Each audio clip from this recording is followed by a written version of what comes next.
Hi friends, welcome to మన Bommarillu. Upcoming రివ్యూలోకి వెళ్ళిపోదాం. Darshan శరణ్యని hospital నుండి డిశ్చార్జ్ చేసి బంజారా హిల్స్లో ఉన్న వాళ్ళ ఇంటికే తీసుకువెళ్తాడు కదా. ఇంక ఇదంతా చూస్తూ ఉంటుంది సమీరా. దర్శన్ శరణ్యని చాలా జాగ్రత్తగా తీసుకువెళ్ళి సోఫాపై కూర్చోపెట్టి, ఉండు నీకోసం నేను పాలు తీసుకువస్తాను అని చెప్పి వెళ్తూ ఉంటాడు. ఏవండి, మీకెందుకండి శ్రమ, నేను చేసుకుంటాను అని అంటుంది శరణ్య. లేదు, నువ్వు కంప్లీట్గా రెస్ట్ తీసుకోవాలి, నేనే నీకు అన్ని సేవలు చేస్తాను అని పాపం పాలు వేడి చేసి తీసుకువస్తాడు శరణ్య కోసం దర్శన్. శరణ్య చేతికి దెబ్బ తగులుతూ ఇబ్బంది పడడంతో దర్శనే దగ్గరుండి శరణ్యకి మిల్క్ తాగిస్తూ ఉంటాడు. ఇదంతా సీక్రెట్గా చూస్తున్న సమీరా ఒక్కసారిగా షాక్ అయిపోతుంది. ఇదేంటి, భార్యపై ఇంత ప్రేమ పుట్టుకొచ్చేసిందా ఈ దర్శన్కి? లేదు, ఎలా అయినా వీళ్ళిద్దరినీ దూరం చెయ్యాలి, ఖచ్చితంగా దూరం చెయ్యాలి అని మనసులో క్రూయల్గా అనుకుంటూ ఉంటుంది సమీరా. ఇంకలా పాపం శరణ్య ప్రేమగా దర్శన్ వైపు చూస్తూ ఉంటుంది. శరణ్య, నువ్వు ఈ టాబ్లెట్ వేసుకొని రెస్ట్ తీసుకో, నేను నీకు కావాల్సిన ఫ్రూట్స్ అన్నీ తీసుకువస్తాను, సరేనా అని అంటారు. ఏవండి, మీరు చూపిస్తున్న ప్రేమకి నేను ఏం చెప్పాలో కూడా నాకు అర్థం కావట్లేదు అని అంటుంది శరణ్య. ఇదంతా నా బాధ్యత శరణ్య, ఇకపై నీపై చిన్న గీత కూడా పడనివ్వను, ఇది నా బాధ్యత అని చెప్పి అక్కడి నుండి మార్కెట్కి వెళ్తాడు ఫ్రూట్స్ కోసం దర్శన్. ఇదంతా సమీరా చూస్తూ దర్శన్ వెనకాలే ఇంక వెళ్ళబోతూ ఉంటే గట్టిగా సమీరా చెయ్యి పట్టుకుంటుంది శరణ్య. ఒక్కసారిగా సమీరా షాక్ అయిపోతుంది. ఏంటే మాయలాడి, మళ్ళీ మా ఇంటి ముందుకి వచ్చి తొంగి చూస్తున్నావా అని అడుగుతుంది శరణ్య. ఏంటి, నీకు దర్శన్ ప్రేమ చూపిస్తున్నాడని తెగ పొంగిపోతున్నావా? ఇవన్నీ టెంపరరీ మాత్రమే, దర్శన్కి నాపై ఉన్న ప్రేమని నువ్వు ఎప్పటికీ తీయలేవు అని పొగరుగా చెప్తుంది సమీరా. నిన్ను చూస్తుంటే చాలా నవ్వొస్తుంది సమీరా, ఎందుకంటే ప్రేమ దోమ అని ఆస్తి కోసం నువ్వు ఆయన వెంట ఇన్నాళ్ళు పడి రాక్షసిలా ఆయన రక్తాన్ని తాగావు, కానీ నా మెడలో ఉందే అని పసుపు తాళిని చూపిస్తూ, ఇదిగో ఈ తాళి ఎంత శక్తివంతమైనదో, ఈ తాళి ఎలాంటి జీవితాన్నైనా మార్చగలదో ఇప్పటికైనా నీకు అర్థం కాకపోతే నీ అంత తెలివి తక్కువ దద్దమ్మ ఎవ్వరు ఉండరని అర్థం. నాకు మెడలో 6 ముళ్ళు పడ్డాయి, దేవుడి దయ వల్ల ఆయన నన్ను అర్థం చేసుకున్నారు, ఇప్పటి నుండి ఆయన నన్ను భార్యగా చూస్తున్నారు. ఇంకొకసారి మళ్ళీ ఆయన్ని కలవాలనుకున్నా, ఆయనతో మాట్లాడాలి అనుకున్నా నేను మాత్రం ఊరుకోను, నీకు తగిన శాస్తిని జరిపిస్తాను. అయినా నేనిలా హాస్పిటల్లో ఉండడానికి కారణం, నాకు యాక్సిడెంట్ అవ్వడానికి కారణం నువ్వే కదా అని అంటుంది శరణ్య. ఒక్కసారిగా షాక్ అయిపోతుంది సమీరా. ఏంటి, నాకెలా తెలుసు అనుకుంటున్నావా? తెలిసినా ఎందుకు చెప్పలేదనుకుంటున్నావా? నేను ఆటో నాకు యాక్సిడెంట్ చేసే ముందే దూరంగా నేను చూశాను. ఈ విషయాన్ని మా అత్తయ్యకి చెప్పడం నాకు 1 నిమిషం కూడా పట్టదు.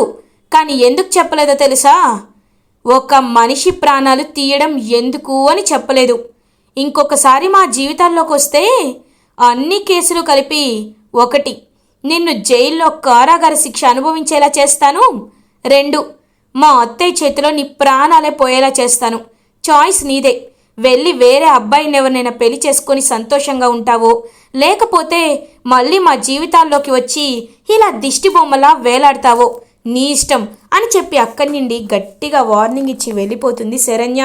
దర్శన్ వైపు చూస్తూ ఇంకలాగా ఆలోచిస్తూ, అమ్మో, ఇప్పట్లో నేను వీళ్ళ విషయంలో ఇన్వాల్వ్ అవ్వకపోవడం మంచిది, లేకపోతే నా ప్రాణాలు తీసేస్తారు అని అక్కడి నుండి పరుగున వెళ్ళిపోతుంది సమీరా. ఇది ఇలా ఉండగా లహరి బ్లాక్మెయిల్ చేసిన వాడు ఫోన్ చేసి బ్లాక్మెయిల్ చేస్తున్నాడు అని చెప్పి ఇంకా చాలా బాధపడుతూ చాలా కృంగిపోతూ ఉంటుంది. అనన్య లహరికి ఒక ఐడియా ఇస్తుంది. చూడు లహరి, వాడి దగ్గర నీవి ఇంకా ఏ వీడియోలు ఉన్నాయో తెలీదు, కాబట్టి వాడు చెప్పినట్లు చెయ్యి, లేకపోతే వాడు ఇంట్లో వాళ్ళందరికీ నిజం చెప్పేస్తాడు. ఒక్కసారి వాడు నిజం చెప్పాడనుకో, ఇంకా అత్తయ్య గారు జీవితంలో నీ మొహం చూడరు, నిన్ను ఇంట్లో నుండి గెంటేస్తారు, గుర్తుపెట్టుకో అని చెప్పి అనన్య కావాలనే మ్యానిపులేట్ చేస్తూ ఉంటుంది లహరిని. నిజమే, అమ్మకి ఈ విషయం తెలియకుండా ఉండాలంటే నేను వాడు చెప్పినట్టు వాడికి తీసుకువెళ్ళి ఈ ఆస్తిని ఇచ్చేయాలి, ఈ ఫ్లాట్ డాక్యుమెంట్స్ ఇవ్వాలి అని చెప్పి ఇంకా ఆనందభైరవి వాళ్ళ రూమ్లోకి సీక్రెట్గా వచ్చి అలా ఇంకా డాక్యుమెంట్స్ని తీసుకుంటూ ఉంటుంది లహరి. అదే టైంకి ఆనందభైరవి కరెక్ట్గా ఇంకా బాల్కనీలోకి వస్తారు. అప్పుడే లహరి ఫోన్ రింగ్ అవుతూ ఉండడంతో ఆనందభైరవి కాల్ లిఫ్ట్ చేస్తారు. ఏయ్, ఏంటి మాట్లాడుతుంటే కాల్ కట్ చేస్తున్నావు? చూడు, నువ్వు సాయంత్రానికల్లా నేను చెప్పిన ప్లేస్కి ఫ్లాట్ డాక్యుమెంట్స్ తీసుకొని రాకపోయావో నీ వీడియో బయట ఉంటుంది, గుర్తుపెట్టుకో అని గట్టిగా ప్రకాష్ వార్నింగ్ ఇచ్చి కాల్ కట్ చేస్తారు. ఒక్కసారిగా షాక్ అయిపోతుందనమాట ఆనందభైరవి. ఇదేంటి, ఎవరో లహరిని బెదిరించడం ఏంటి? అసలు ఏం జరుగుతుంది నా ఇంట్లో? ఇన్ని రోజులు దర్శన్ సమస్య అనుకున్నాను, కానీ ఇప్పుడు లహరి కూడా ఏదో పెద్ద సమస్యలో ఇరుక్కుంది. తెలుసుకోవాలి, దీని గురించి ఖచ్చితంగా తెలుసుకోవాలి అని ఆ నంబర్ని ఇంకా వెంటనే తీసుకుంటారన్నమాట. తన ఫోన్లో రికార్డ్ చేసుకుంటారు ఆనందభైరవి. ఇంకా వెంటనే ఆనందభైరవి ఇన్స్పెక్టర్కి కాల్ చేస్తారు. ఇన్స్పెక్టర్ మేడం అని అంటారు. ఇన్స్పెక్టర్ గారు, మీకు ఒక ఫోన్ నెంబర్ని పంపిస్తున్నాను. అసలు వాడు ఎవరు, ఏం చేస్తూ ఉంటాడు, అసలు వాడి కంప్లీట్ డీటెయిల్స్ ఏంటి అనేది ఖచ్చితంగా నాకు తెలియాలి. ప్లీజ్ ఇది కాస్త కాన్ఫిడెన్షియల్ అని చెప్తారు. మేడం, మీరు ఫోన్ నెంబర్ పంపించండి, డీటెయిల్స్ అని నేను చెప్తాను మేడం అని చెప్పి ఇంకా ఫోన్ నెంబర్ తీసుకొని చెక్ చేసేసరికి అది ప్రకాష్ నెంబర్ అని తెలుస్తుంది. వెంటనే ఇంకా ఇన్స్పెక్టర్ అయితే ఒక్కసారిగా షాక్ అయ్యి ఆనందభైరవిని కాల్ చేస్తారు. మేడం, మీతో కొంచెం మాట్లాడాలి, ఒకసారి మీరు ఇక్కడికి వస్తారా అని అడుగుతారు. ఓకే, నేను ఇప్పుడే బయలుదేరుతాను అని చెప్పి ఇన్స్పెక్టర్ ఆనందభైరవి ఒక ప్లేస్కి రీచ్ అవుతారు. మేడం, మీ దగ్గర ఈ విషయాన్ని నేను దాచిపెట్టాల్సి వచ్చింది. అసలు లహరి మీ కూతురు అనే విషయమే నాకు తెలీదు. ఒకసారి ఈ వీడియోని చూడండి మేడం. ఇదిగో, లహరి అనే అమ్మాయి మహేష్ అనే అబ్బాయిని చంపేసింది. తన వల్లే మహేష్ అనే అబ్బాయి చనిపోయాడు. ఇప్పుడు వాడి బాడీ ఎక్కడుందో కూడా తెలీదు. కాబట్టి తన్ని కేసులో అరెస్ట్ చేయమని ఒకడు నా దగ్గరికి వచ్చాడు, కానీ నేను చెప్పినట్టే చేయమని. అప్పుడే మీకు డబ్బులు ఇస్తానని నాకు డబ్బాస చూపించాడు. కానీ వాడికి నేను న్యాయంగా ఉంటానని తెలీదు. ఆడపిల్ల జీవితం నాశనం చేయడం ఎందుకని నేను సైలెంట్గా ఉన్నాను మేడం. కానీ తను మీ కూతురే అని తెలిసాక ఈ విషయం చెప్పకుండా ఉండలేకున్నాను. ఇప్పుడు మీరు సీక్రెట్గా వచ్చారు కాబట్టి మీ ఒక్కరికే ఈ విషయం చెప్పాను మేడం అని అంటారు ఇన్స్పెక్టర్. ఒక్కసారిగా ఆనందభైరవి షాక్ అయిపోతారు. ఏంటి, లహరి ఒక మర్డర్ కేసులో ఇరుక్కుందా? లహరిని కావాలనే ఎవరో ట్రాప్ చేస్తున్నారు. వాడు ఎవడో నాకు తెలియాలి, ఖచ్చితంగా నాకు తెలియాలి అని గట్టిగా ఫిక్స్ అవుతారు ఆనందభైరవి. ఇది ఇలా ఉండగా లహరి డాక్యుమెంట్స్ తీసుకొని బయలుదేరుతుంది. అనన్య, వెళ్ళు, నువ్వు వెళ్తేనే నేను చూడాలనుకుంటున్నాను, నాకు తెలియాలి అని చెప్పి ఇంకా అలా వెళ్తుందనమాట లహరి. ఇంకా లహరి వాడు చెప్పిన ప్లేస్కి ఎప్పుడైతే ప్రకాష్ చెప్పాడో ఆ ప్లేస్కి రీచ్ అవుతుంది. రీచ్ అయ్యి ఫోన్ చేస్తుంది. హలో, నువ్వు చెప్పిన ప్లేస్కి వచ్చాను, చెప్పు ఎక్కడ పెట్టమంటావు అని అడుగుతారు. అంత తొందర ఎందుకు, నీకు అక్కడ పక్కన ఒక డస్ట్బిన్ కనబడుతుందా అని అడుగుతారు. కనిపిస్తుంది అని అంటుంది. పేపర్స్ని ఆ డస్ట్బిన్ పక్కన పెట్టి వెనక్కి తిరిగి చూడకుండా వెళ్ళిపో. నీ వీడియోని నీకు వాట్సాప్లో సెండ్ చేస్తాను అని చెప్తాడు. ఇంకా పాపం ఆ డాక్యుమెంట్స్ని అలా ఆ డస్ట్బిన్ పక్కన పెట్టి ఇంకా వెనక్కి తిరిగి వెళ్లకుండా చూస్తూ ఉంటుంది. కరెక్ట్గా అప్పుడే లహరి భుజంపై ఒక చెయ్యి పడుతుంది. పాపం చాలా టెన్షన్లో వెనక్కి తిరిగి చూసేసరికి ఆనందభైరవి ఒక్కసారిగా షాక్ అయిపోతుంది. లహరి, అమ్మా అని అంటుంది. ఏంటమ్మా లహరి, ఇక్కడున్నావేంటి? అమ్మకి చెప్పకూడని సమస్య అని అంటారు. అమ్మా, అంటే అది అని తడబడుతూ ఉంటుంది. ఏం లేదమ్మా, రా వెళ్దాం రా అని చెప్పి ఇంకా పట్టుకొని భుజం మీద చేవేసి తీసుకువెళ్తూ ఉంటారు ఆనందభైరవి లహరిని. అలా ఇంకా లహరి ఆనందభైరవి ఇద్దరు కారులో వెళ్తూ ఉంటారు. లహరికి చాలా గిల్టీగా అనిపిస్తుంది. అమ్మకి నిజం చెప్పనా వద్దా? అమ్మకి నిజం తెలిస్తే నన్ను కోప్పడుతుంది, కానీ అమ్మకి చెప్పకపోతే గిల్టీనెస్ నన్ను జీవితంలో తినేస్తూనే ఉంటుంది. ఏం చేయాలి అని బాధపడుతూ ఉంటారు. కరెక్ట్గా అప్పుడే ఇంకా పోలీస్ స్టేషన్ ముందు కారు ఆపుతారనమాట ఆనందభైరవి. అమ్మా, ఇక్కడికి తీసుకువచ్చావేంటి అని అడుగుతారు. నీకు కొన్ని నిజాలని తెలియచేయడానికి లహరి అని అంటారు. ఏం మాట్లాడుతున్నావమ్మా అని అంటుంది. అవును, నీకు ఇవాళ మార్నింగ్ ఒక బ్లాక్మెయిలర్ కాల్ చేసి బ్లాక్మెయిల్ చేశాడు కదా అని అంటారు. ఒక్కసారిగా లహరి షాక్ అయిపోతుంది. అమ్మా, ఇది నీకెలా తెలుసు అని అంటుంది. అమ్మని కదా, కూతురు బాధలో ఉంటే తెలుసుకోలేనా అని అంటారు ఆనందభైరవి. అమ్మా అని పాపం కాళ్ళపై పడుతుంది లహరి. వద్దు లహరి, ఈ అమ్మతో నువ్వు ఆ విషయాన్ని షేర్ చేసుకోలేకపోయావని బాధగా ఉంది. కానీ ఒక తల్లిగా కూతురి జీవితం బాగుపడాలనే ఎవరైనా కోరుకుంటారు. నేను కూడా అదే కోరుకున్నాను. నువ్వు అసలు ఆ కిడ్నాప్ చేసింది ఎవడు, బ్లాక్మెయిల్ చేస్తుంది ఎవడో తెలుసుకుంటే నీ సమస్య కొలిక్కి వచ్చినట్టే. వాడు ఎవడో నీకు చూపిద్దామని నిన్నిక్కడి వరకు తీసుకువచ్చాను. రా లోపలికి వెళ్దామని చెప్పి ఇంకలా లోపలికి తీసుకువెళ్తూ ఉంటుంది. కరెక్ట్గా లహరి పోలీస్ స్టేషన్ లోపలికి వెళ్ళి చూసేసరికి అక్కడ ప్రకాష్ ఉంటాడు. ప్రకాష్ పోలీసులతో బాగా దెబ్బలు తింటూ ఉంటాడనమాట. లాఠీతో కొడుతూ ఉంటారు ఇన్స్పెక్టర్. ఒక్కసారిగా ప్రకాష్ని చూసి షాక్ అయిపోతారు లహరి. ప్రకాష్ అని అంటుంది. అలా ఆనందభైరవి షాక్ అయిపోతారు. వీడు నీకు ముందే తెలుసా అని అంటారు. అమ్మ, వీడు వీడు అని అంటుంది.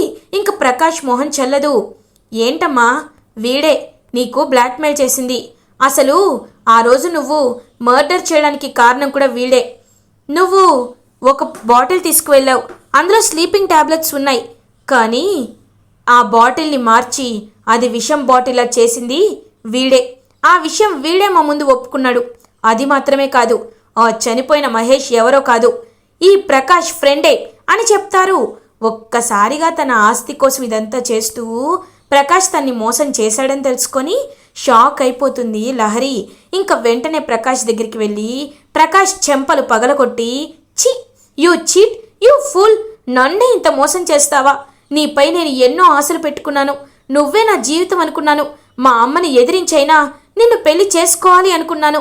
కానీ నువ్వు నాకు ఇంత మోసం చేస్తావా? నాకు కరెక్ట్గానే బుద్ధి చెప్పావు. నీలాంటి వాడు బ్రతికుండకూడదు, ఇలాగే జైల్లో మగ్గిపోవాలి అని కొడుతూ ఉంటుంది లహరి. లహరి, చూడమ్మా, ఎప్పుడైనా మంచి వాళ్ళకి దేవుడు మంచే చేస్తాడు. నీలాంటి మంచి వాళ్ళకి మంచే చేస్తాడు. ఈ అమ్మ చెప్పినట్టు నువ్వు రాజేష్ని పెళ్లి చేసుకుంటావా అని అడుగుతారు ఆనందభైరవి. అమ్మ, నాకు చాలా బుద్ధొచ్చింది. ఇకపై నువ్వు చెప్పినట్టే చేస్తాను. నువ్వు ఎవరిని పెళ్లి చేసుకోమంటే అతన్నే పెళ్లి చేసుకుంటాను అని పాపం పశ్చాత్తాపడుతూ ఉంటుంది. ఇంకలా లహరిని ఆనందభైరవి ఇంటికి తీసుకువస్తారు. అనన్య, లహరి, ఆనందభైరవి ఇద్దరు కలిసి ఇంటికి రావడాన్ని చూసి ఒక్కసారిగా షాక్ అయిపోతుంది. ఇదేంటి, దూడ ఒక్కతే వస్తుందనుకుంటే పులిలాగా ఆనందభైరవి గారు కూడా వస్తున్నారు అంటే మ్యాటర్ లీక్ అయిపోయిందా అని గజగజ వణుకుతూ ఉంటుంది అనన్య. ఇంకలా లీలావతి, ఆనంద ఎక్కడికి వెళ్ళారు అని అడుగుతారు. ఏం లేదక్క, సరోజారావు గారిని కలిసి వస్తున్నాం. ఇదిగో రేపే సరోజారావు గారు ఇంటికి వస్తాను అంటున్నారు. ఎంగేజ్మెంట్కి మంచి ముహూర్తం ఉందంట.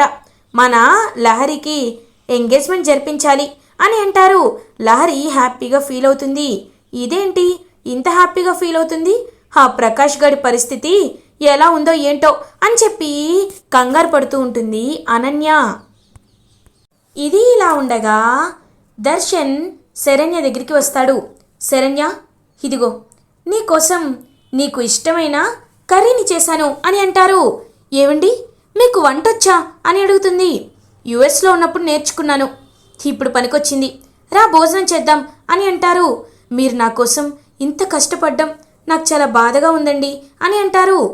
నువ్వు బాధపడితే నేను చూడలేను, రా నీకు తినిపిస్తాను అని చెప్పి తన చేత్తో పాపం శరణ్యకి భోజనం తినిపిస్తూ ఉంటాడు దర్శన్. ఇంకదంతా చూస్తూ ఆనంద భైరవి పాపం క్లాప్స్ కొడుతూ ఉంటారు. అమ్మా నువ్వెప్పుడొచ్చావు, రామ్మా కూర్చో అని అంటారు దర్శన్. దర్శన్ ఇప్పుడు నువ్వు సరిగ్గా ఆలోచిస్తున్నావు. నా కొడుకు దర్శన్లా ఆలోచిస్తున్నావు, ఒకప్పటి దర్శన్లా ఆలోచిస్తున్నావు. శరణ్య అంటే ఏంటో, తన గొప్పతనం ఏంటో తెలుసుకున్నావు. మీ ఇద్దరిని ఇలా చూస్తుంటే నా కడుపు నిండిపోతుంది నాన్న అని అంటారు ఆనంద భైరవి. ఎవరికైనా ఒక టైం అనేది ఉంటుందమ్మా, మంచి వాళ్ళకి చెడు వాళ్ళకి తేడా చెప్పే టైం, అది ఇదే. శరణ్య ఎంత మంచిదో నేను తెలుసుకున్నాను అని అంటారు దర్శన్. నాన్న దర్శన్, మన లహరికి రేపు ఎంగేజ్మెంట్ జరగబోతుంది కాబట్టి తన అన్న వదినలుగా మీరు మన ఇంటికి రావాలి అని అంటారు. ఖచ్చితంగా వస్తానమ్మా అని ఇంకా హ్యాపీగా చెప్తారు శరణ్య అండ్ దర్శన్. వాళ్ళతో అలా ఇంకా హ్యాపీగా పాపం టైం స్పెండ్ చేస్తూ ఉంటారు ఆనంద భైరవి. ఇలా ఎపిసోడ్ ఎండ్ అవుతుంది. ఫర్దర్ ఎపిసోడ్ రివ్యూస్ ముందుగా మీకు కావాలి అనుకుంటే మా ఛానల్ని సబ్స్క్రైబ్ చేసుకోండి. Thanks for watching.